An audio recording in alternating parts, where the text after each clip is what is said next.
Buenos días, que Dios os bendiga. Después de un par de semanas que no he subido nada, hoy traigo un tema que es un poquito complicado. Es un tema que yo sé que va a levantar alguna que otra ampolla, que seguramente no todo el mundo vaya a estar de acuerdo, pero quiero puntualizar algo en un minutito. Yo quiero dejar algo claro antes de empezar con el tema que traigo hoy. Y es que yo no vengo aquí a dar mi opinión, porque yo sé que hay gente que me veis que pensáis que yo vengo aquí, doy mi opinión, expongo lo que Ainhoa piensa y yo no expongo lo que yo pienso. Si yo expusiera lo que yo pienso, os puedo asegurar que a mí me censuran el canal porque lo que yo pienso es demasiado heavy. Lo que yo pienso se va fuera de esta dimensión. Yo no digo lo que yo pienso. Yo quiero que sepáis que esto no es enciendo el móvil y suelto aquí lo primero que a mí se me viene a la cabeza. Yo, para poder publicar un vídeo de 30 minutos, 40 minutos, que es lo que suelen durar mis vídeos, yo me expongo a una guerra espiritual, a una oposición espiritual muy heavy, muy heavy. Y las personas que están a mi lado, las personas que comparten conmigo día a día, saben de lo que yo hablo. Me expongo a una guerra y a una oposición fuerte. Y sin ir más lejos, hoy que decido subir el vídeo, hoy que decido grabar el vídeo, porque ayer escribí el mensaje, hoy no tengo internet en mi casa. No sé cuándo voy a poder subir este vídeo, pero hoy viernes, día 8 de diciembre, no tengo internet en mi casa. ¿Casualidades de la vida? Que cada uno piense lo que quiera. Yo sé claramente que esto es una oposición porque el enemigo me quiere silenciar. El enemigo, cada vez que yo tengo que subir un vídeo, me ataca por todos lados, y eso no es porque yo doy una opinión. El enemigo no se toma molestia con una persona que da una opinión. El enemigo se toma la molestia cuando tú hablas de parte de Dios, cuando tú hablas con fundamento bíblico y cuando tú hablas lo que Dios ha puesto en tu corazón, con esa autoridad que Dios ha puesto en ti para poder exponer lo que Él te ha hablado. Entonces, dicho esto y aclarado esto, que yo no vengo aquí a dar opiniones, hoy traigo un tema que se llama La Iglesia tiene que despertar. ¿Y por qué escogí este título? La Iglesia tiene que despertar. Pues porque hoy en día la Iglesia de Cristo está dormida.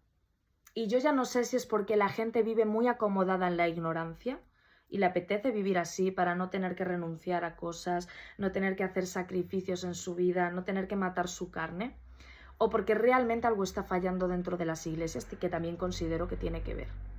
El caso es que hoy en día podemos apreciar a simple vista que las iglesias de la actualidad no tienen nada que ver con la iglesia que predica Cristo. Nada que ver.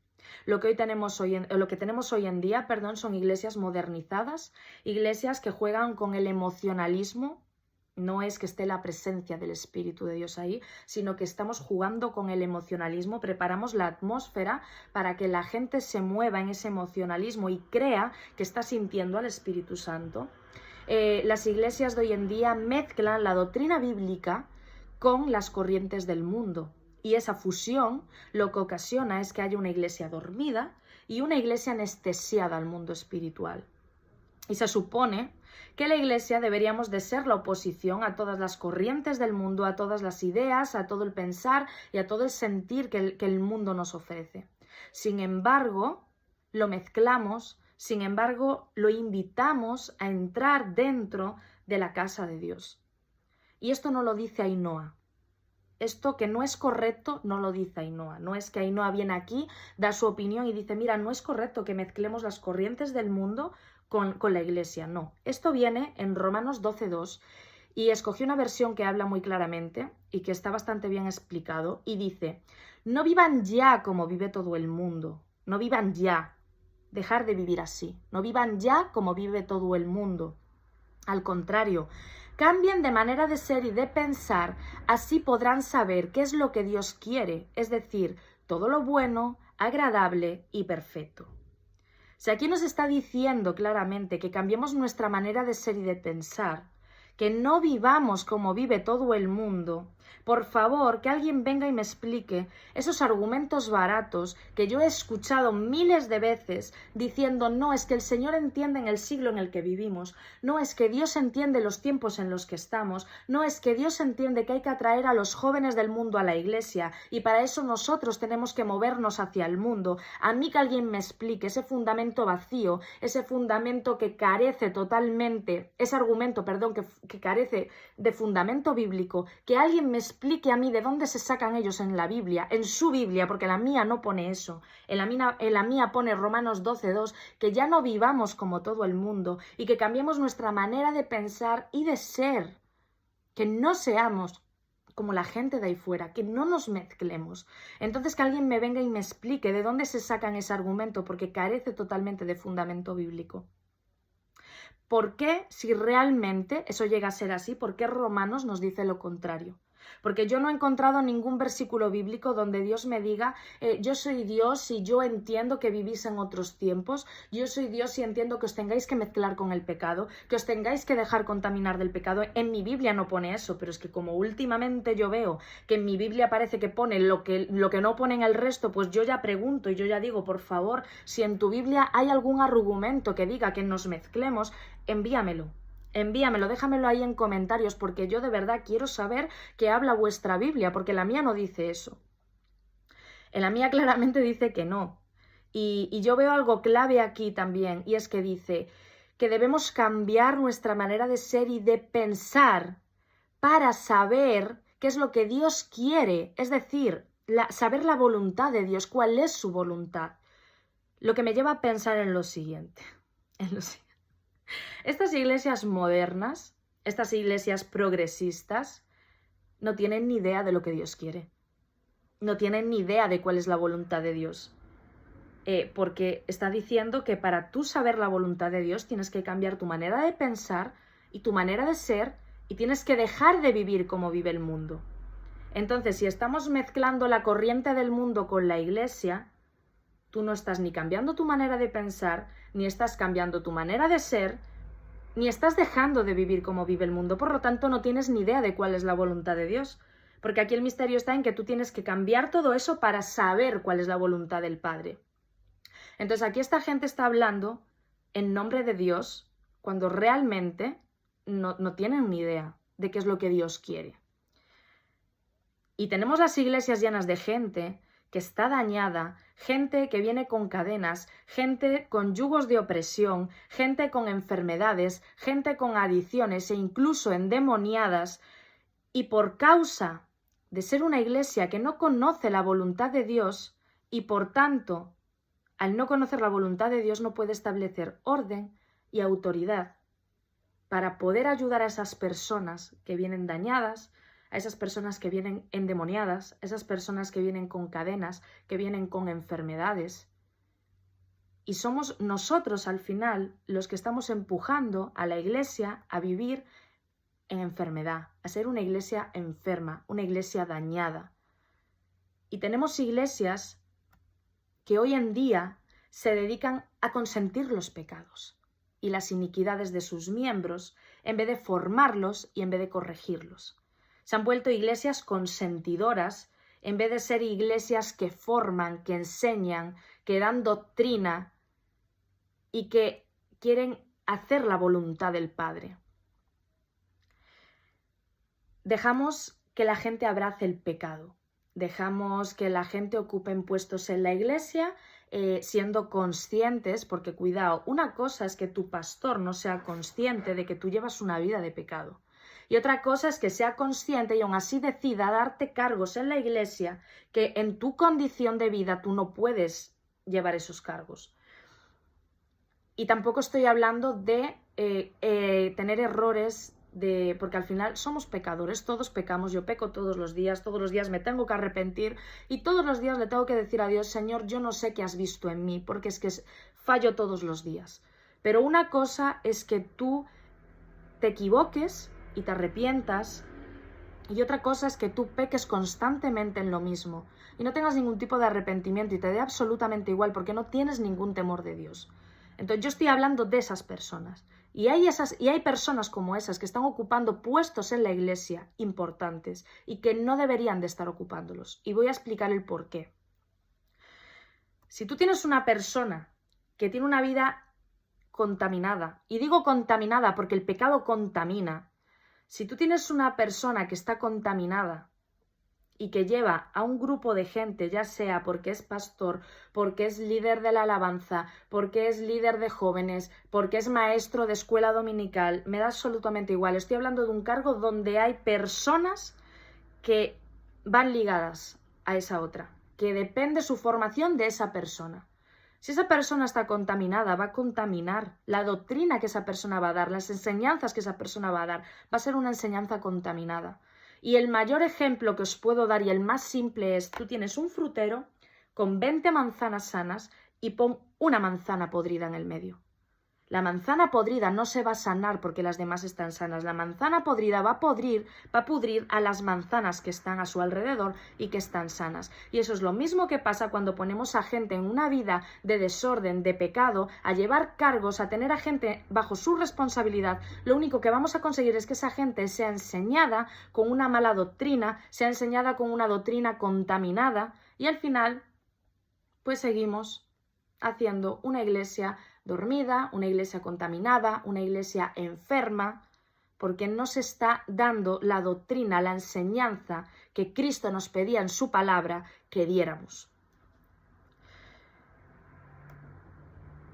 La iglesia no está preparada para corregir y para afrontar los problemas con los que la gente viene de ahí del mundo, porque se ha vuelto consentidora del pecado y de las corrientes y de las ideas del mundo, y se rigen por la ley de no puedo decirle a esa persona que su estilo de vida no agrada a Dios, porque si no esa persona se me va a ir de la iglesia, esa persona se me va a ofender y yo no puedo decirle a esa persona, mira, la manera que tú estás viviendo no es la correcta y no es agradable para los ojos de Dios. Lo de disciplinar a la gente, ahora, algo que era antes, yo cuando era más niña, yo lo miraba en las iglesias, pues si tú estabas llevando una vida de pecado, te disciplinaban. Si tú tocabas en la alabanza, mira, hasta que tú no te pongas en orden, hasta que tú no te pongas a cuenta y hasta que tú no sanes esta área de tu vida, tú no puedes volver a subir a tocar ahí, te tienes que sentar. Bueno, pues eso ahora en las iglesias no se hace. No se hace porque, pobrecita la persona que la estoy humillando, pobrecita la persona que es un pecadito sin más, no le voy a hacer eso porque a las personas no se les corrige con disciplina. No. Las personas no se les corrige con disciplina. Dios disciplina, porque al hijo que ama lo corrige. Pero nosotros no disciplinamos a la gente. Y ahí entra también la falta de amor. La falta de amor, pero eso ya es otro tema. Ahora no se disciplina a la gente porque ahora se piensa en cómo la gente se va a sentir por ser disciplinada y no se piensa en las consecuencias que conlleva que una persona en pecado esté llevando un ministerio. Entonces, no vamos a humillar a la persona. Mejor que la persona siga ejerciendo su puesto y humille el nombre de Cristo y humille el ministerio en vez de que esa persona la corrijamos y la pongamos en disciplina. Muy normal, ¿verdad? Que se contamine la iglesia no pasa nada, si total abrazamos el pecado, si total somos súper modernos y nosotros nos envolvemos con las corrientes de este mundo. Muy normal. O sea que el músico que está en fornicación, que siga tocando, con las mismas manos que fornica el fin de semana, que siga tocando en la iglesia, para alabar a Dios. Con las mismas manos y sin arrepentimientos. No lo vamos a disciplinar. No le vamos a decir que no puede estar tocando en la alabanza si sigue en esa vida de desorden. No, el que siga tocando con sus manos de fornicación, el tecladito, la guitarrita y que coja el micrófono para cantar. Exacto. Muy normal, lo que Cristo predicaba, claro. Ponemos de maestra a la que los viernes se va a la discoteca, ¿verdad? Y el domingo viene pues que le enseñe a los jóvenes, a los niños, a su grupo de discipulado, que le enseñe. ¿A qué me vas a enseñar? ¿A mover el culo en la discoteca? ¿O me vas a enseñar cómo debo seducir a un hombre? ¿Qué me vas a enseñar? ¿Qué me puede enseñar una persona que el viernes está moviendo el culo en la discoteca y levantando las manos y el domingo viene a la iglesia a levantarle las manos a Dios? que está el viernes con una minifalda que si se agacha se le ve todo y el domingo me viene recatadita con la falda por los tobillos. ¿Qué me vas a enseñar? Nos estamos dando cuenta de que esta clase de personas que viven abrazando el pecado están contaminando la iglesia y están contaminando a las personas que están a su cargo. Nosotros nos estamos dando cuenta de las consecuencias que esto conlleva. Porque yo de verdad, yo debo de vivir en otro mundo, yo debo de ser un extraterrestre y yo debo de ver cosas que la gente no mira. Pero es que a mí me parece ya no solamente una falta de respeto a Dios, no me parece ya solamente una falta de respeto a la casa de Dios. Me parece una falta de todo, pero es que la culpa no es de estas personas que abrazan el pecado, la culpa es de quien le consiente, la culpa es de quien no corrige, y después lo vamos a ver más tarde, cuál es la labor que tiene un pastor.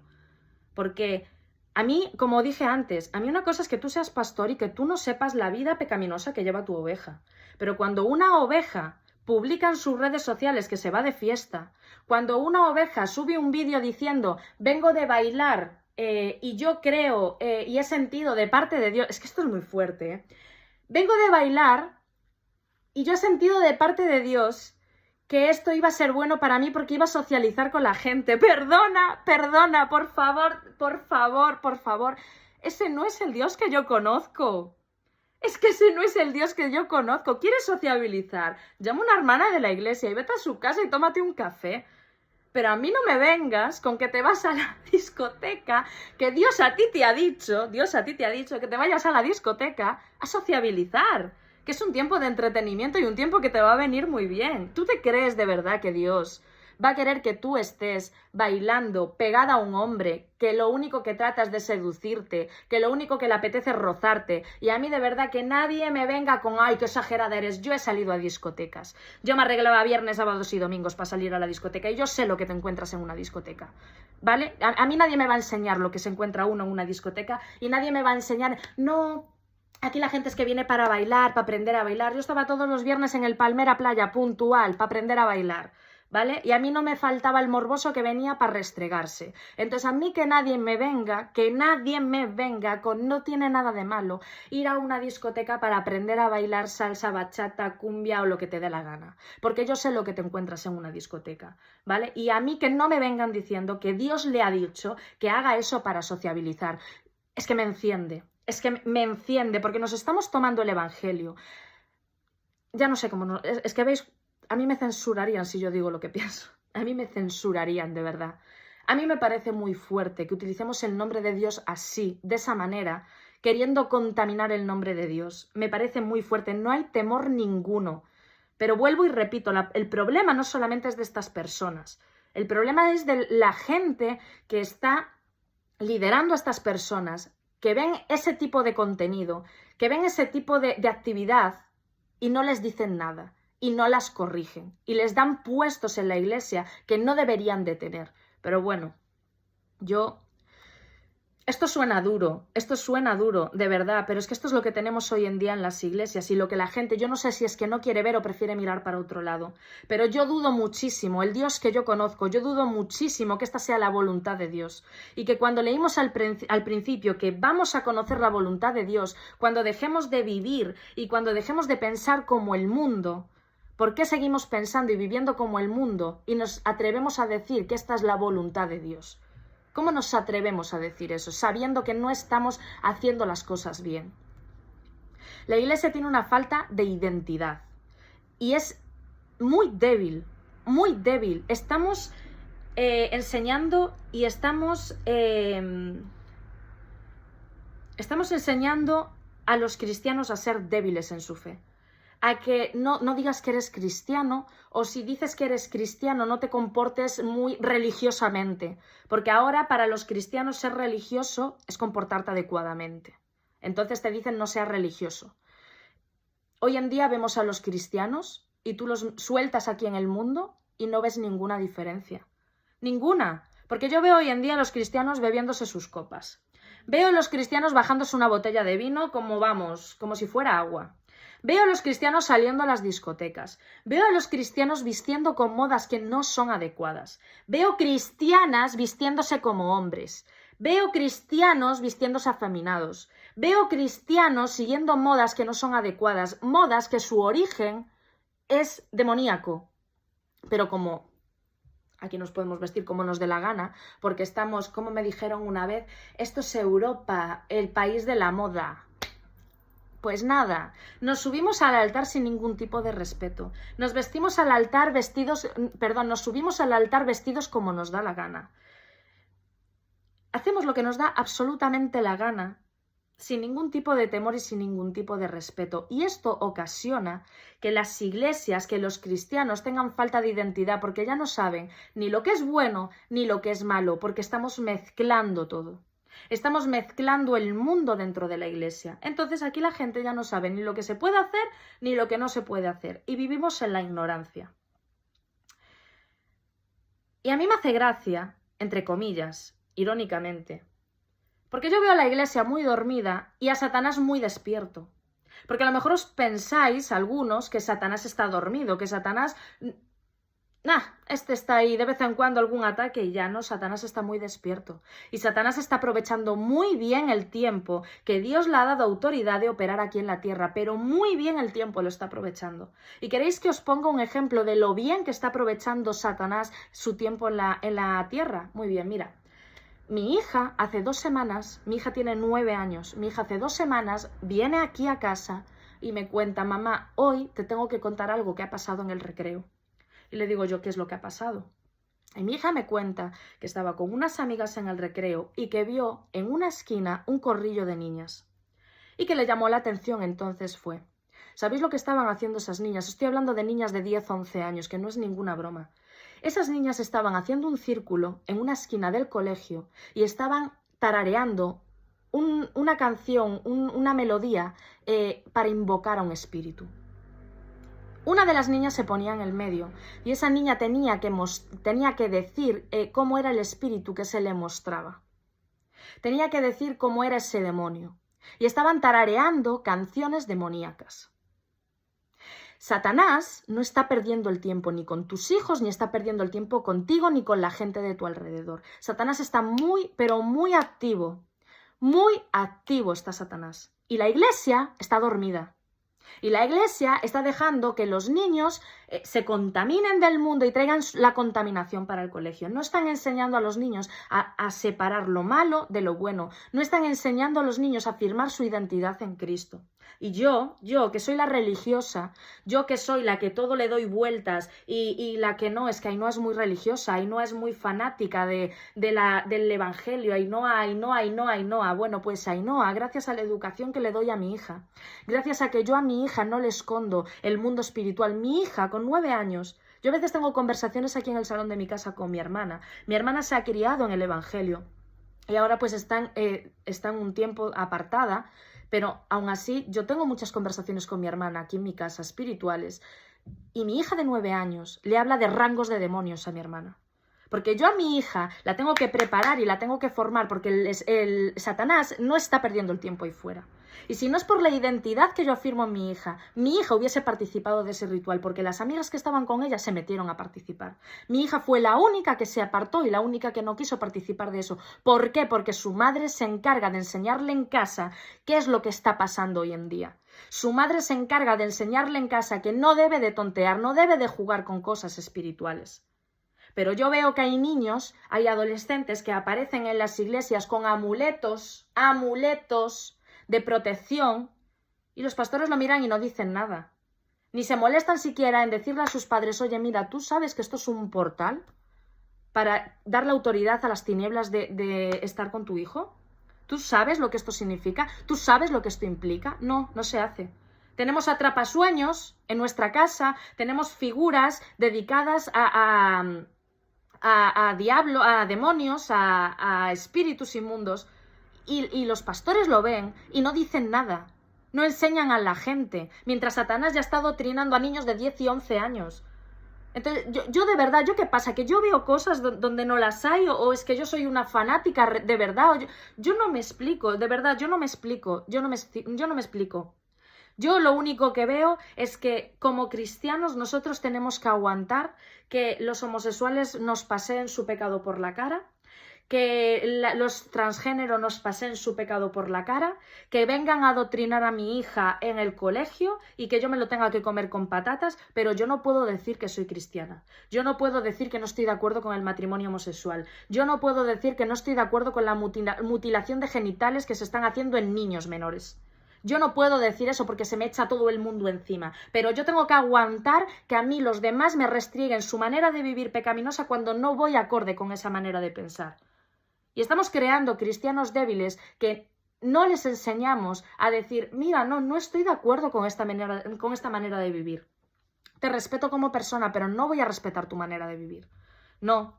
Mi hijo que participe en Halloween en el colegio, que no tiene nada de malo, porque a ver si a mi hijo le van a decir ahora que lo van a discriminar por ser cristiano. Claro que sí, que tu hijo participe. Entonces tú a tu hijo no le estás enseñando lo bueno y lo malo. Tú a tu hijo le estás enseñando que lo malo puede formar parte de él también. Y en la Biblia pone muy claramente que no se puede servir a dos señores. Y si tú no enseñas a tu hijo desde el principio eso, cuando tu hijo crezca va a servir a dos señores. ¿Y sabes lo que habla Dios de los tibios? Que los vomita de su boca. Entonces hay que definirse. Y para definirse hay que tener conocimiento y hay que entender estas cosas. Algo que veo también es que los pastores no conocen, o si lo conocen no quieren ejercer su responsabilidad. Queremos el puesto, queremos la honra, queremos el título, pero no queremos ejercer la obligación y la responsabilidad que ese cargo conlleva. A mí una vez un pastor me dijo, y me lo dijo como queriendo burlarse, como queriendo humillarme, lo que pasa que a mí no me humilla para nada. Me dijo, tú nunca te has preguntado por qué a ti Dios no te escogió como pastora. Como queriéndome ofender, ¿no? Y la verdad que para mí es todo un privilegio que Dios no me haya dado ese ministerio. No lo quiero, ni regalado. No lo quiero porque yo sí sé la responsabilidad que eso conlleva. Yo sí sé el sacrificio que tendría que hacer en mi vida. Y yo no sé si sería capaz de hacerlo. Entonces no quiero cargos que no sé si voy a poder cumplir con la responsabilidad y con la obediencia que debería. Pero yo veo que aquí hay pastores que hoy en día le ofrecen el puestito y sí, dame, porque así cojo un sueldito, porque así los diezmos, porque así las ofrendas, porque así me invitan aquí, me invitan allá y suelto mi currículum. Suelto el currículum. Y nos olvidamos que eso conlleva una responsabilidad y que tú tienes una labor como pastor que cumplir. Y yo no me estoy rebelando aquí en contra de las autoridades, primeramente porque considero que para ser autoridad primero tienes que tener el respaldo de Dios. Y acabamos de ver que si tú no cambias tu manera de ser y tu manera de pensar, no sabes cuál es la voluntad de Dios, por lo tanto no creo que tengas mucho respaldo haciendo lo que haces. Entonces yo no me estoy rebelando aquí contra ninguna autoridad, yo estoy hablando lo que mucha gente piensa y que nadie se atreve a hablar. ¿Cuál es la labor de un pastor? Y esto es una definición que no me la saco yo de la manga. Tecleáis en Google ¿cuál es la labor de un pastor? Y dice Google, el pastor es el encargado de buscar pastos para alimentar el rebaño, debe ordeñar a las ovejas, debe esquilarlas y en general se debe de preocupar cada día por su cuidado. Vamos a desglosar esto. Buscar pastos, esto quiere decir que el pastor tiene que buscar el alimento adecuado para las ovejas. ¿Dónde se consigue ese alimento? En la intimidad con Dios y en la palabra. Pero si manipulamos la palabra y decimos que hay que modernizarse, cuando la palabra dice que nos desliguemos del mundo y que no estemos dando alimento del mundo a las ovejas, pues tú ya no estás cumpliendo tu labor como pastor, ya estás fallando a una de tus labores, que es buscar pastos frescos para que tus ovejas coman. Después tenemos ordeñar y esquilar. El pastor es encargado de ayudar a sus ovejas a despojarse de sus cargas y despojarse de una vida de pecado. Despojarse de cosas que no tienen que estar, que pueden ser un portal para el mundo espiritual que afecte su vida. Y aquí entra también la enseñanza y la disciplina. La disciplina también entra aquí, en ordeñar y en esquilar, ¿vale? Y a mí me sorprende cómo ahora los pastores esperan que las ovejas vengan y les digan, mira, pastor, yo es que necesito liberación de esto, administración de esto, que les den ya el trabajo hecho. Y eso te puede pasar como pastor cuando a lo mejor tienes una persona que ya lleva un tiempo prudente en la iglesia, que ya lleva un tiempo prudente conociendo de la palabra de Dios y que puede identificar qué áreas en su vida están mal. Entonces venir y decirte, mira, me pasa esto. Ahora, yo digo una cosa, las personas que acaban de llegar a Cristo, las personas que todavía no tienen ni idea de cómo opera un demonio, las personas que todavía no tienen ni idea de la diferencia que hay entre una posesión y una influencia espiritual. Tú a mí me quieres decir cómo pretendes que te venga una oveja a decirte que necesita liberación en X área de su vida. ¿Cómo te lo va a venir a decir si esa persona ni siquiera sabe por qué hace eso? Porque yo conozco personas con problemas de adicción, con enfermedades, con problemas en su vida diaria, que no tienen ni idea de cuál es la raíz del problema. Y tu labor como pastor, como pastora, es averiguar cuál es esa raíz, para poder ministrar en esa persona, para poder orar y poder dirigir a esa persona a que tiene que arrepentirse o a que tiene que renunciar. Porque claro, cuando no tenemos ni idea de estas cosas, ¿entiendes? Te viene una persona y te dice, no, yo tengo un problema de adicción, pero no sé cómo salir de él. Y tú dices, voy a orar por ti. ¿Tú te crees que con una oración esa persona va a superar su problema de adicción? Porque una cosa es liberar a alguien, incomodar a un demonio y sacarlo es así de fácil. Porque dice la palabra que ese demonio sale, se da una vueltita buscando reposo y si no la encuentra, vuelve a entrar de donde lo sacaron. ¿Sabes por qué? Porque una cosa es liberar y otra cosa es cerrar la puerta. Y para cerrar la puerta tú tienes que encontrar la raíz de por qué esa puerta está abierta.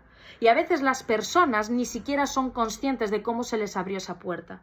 Porque hay personas que son pactadas desde el vientre de su madre a demonios. Entonces esa persona que ni siquiera había nacido del vientre de su madre, ¿cómo te va a venir a decir a ti? No, es que a mí me pactaron de niño, cuando yo estaba en el vientre de mi madre. Esa persona no te va a venir a decir eso porque ni esa persona misma lo sabe, pero la raíz está ahí. Y a lo mejor esa persona ha derivado en una serie de problemas en su vida o tiene una enfermedad que viene derivada de ese pacto que hicieron con él. Pero es que ahora queremos que nos venga la gente a decir, no, libérame de esto, sáname de esto, sácame de aquí, sácame de allá, cuando muchas veces las personas ni siquiera saben qué es lo que les pasa, ni siquiera saben cómo salir de donde están, porque no saben cuál es la raíz y tu labor como pastor es encontrar esa raíz para erradicarla. Dirigir a la persona, mira, tienes que renunciar a esto, quieres ser sanado de esto, esto viene por un daño que a ti te hicieron de niño, ¿eres consciente de este daño que te hicieron? Ah, pues mira, sí, yo no lo tenía como un daño. Porque hay situaciones, hay gente que vive en situaciones en su infancia que para ellos son normales y que no se dan cuenta que generan una herida en su alma. Y si tú no le explicas, mira, esto viene por esto y por esto, y tú necesitas ser sano de esto, y tú quieres ser sanado, tú quieres renunciar a esto, pues vamos a ministrarte y vamos a orar. Pero es que aquí lo solucionamos todo con una oración, y no tiene que ver la oración con la ministración. Y parece mentira que siendo pastores no sepamos lo básico de pastorado. Es que parece mentira, y yo no soy pastora. Yo no soy pastora, pero yo he estado en sanidad interior durante muchos años en mi adolescencia y a mí me explicaban las cositas paso por paso, pasito por pasito. Y me decían, mira, tú sabes que tu problema viene derivado de esto, tú sabes que esto es una cadena generacional, tú sabes que si a mí no me explican las cosas, ¿cómo pretenden que yo llegue al pastor y le diga, necesito ser liberada de esto, necesito ser sanada de esto o ministrame en esto? Si a mí no me explican, si a mí no me dicen cuál es la raíz del problema. Entonces, claro, tenemos a la gente enferma, a la gente con demonios, a la gente con cadenas, que no son capaces de avanzar, porque tenemos pastores que no ejercen bien su pastorado, que no esquilan a las ovejas, que no las ordeñan, no las liberan de esa carga que tienen. Y claro, nos sorprendemos después de ver lo que hay en las iglesias. Y nos sorprendemos después de ver cómo matrimonios en las iglesias acaban divorciados porque fueron a pedirle ayuda a un pastor y el pastor no sabía ni por dónde empezar a hablar. Claro, claro. O tenemos madres, como fue el caso de mi madre, con una hija adolescente rebelde y que lo único que sabían hacer los pastores de turno era orar. Yo recuerdo una pastora que me habían llevado y esa pastora lo único que sabía decirme, te tienes que comportar bien. No, si yo ya sé que me tengo que comportar bien. Yo ya sé que me tengo que comportar bien. Es que a mí me parecía de risa lo que me decía esa pastora. No, es que te tienes que comportar bien porque mira que tu madre, que ella lucha mucho por ti, que tal. Yo eso todo ya lo sé. Yo ya lo sé. Me pregunta si yo soy capaz de contener mi rebeldía. Me pregunta si yo soy capaz de contener esos impulsos de ira que yo tengo. ¿No será mejor que llegues a la raíz de mi problema, que me ministres, que me ayudes a sanar esa herida y entonces así poder decirme, mira, ahora, a partir de ahora, trata de portarte bien con tu madre. Y tenemos madres desesperadas que no saben qué hacer con sus hijos, primeramente porque a ellas no las enseñan cómo tienen que educar a sus hijos, no les enseñan a apartar a sus hijos de las cosas del mundo, y luego tenemos a las madres que no les dicen, oye, mira, tu hijo, la raíz es por este problema, tráeme a tu hijo para sanidad. Y vamos a buscar el problema y vamos a encontrar la raíz y lo vamos a ministrar y Dios va a hacer la obra. No, pero nos sentamos en nuestra casa, cobramos el sueldo, recogemos las ofrendas, recogemos los diezmos y cuando me invitan a predicar por ahí saco mi título, soy pastor, llevo tantos años de experiencia, en el país de no sé qué, yo hacía esto, hacía lo otro, hacía no sé qué, y cuando te viene una persona con adicciones no tienes ni idea de por dónde empezar con esa persona.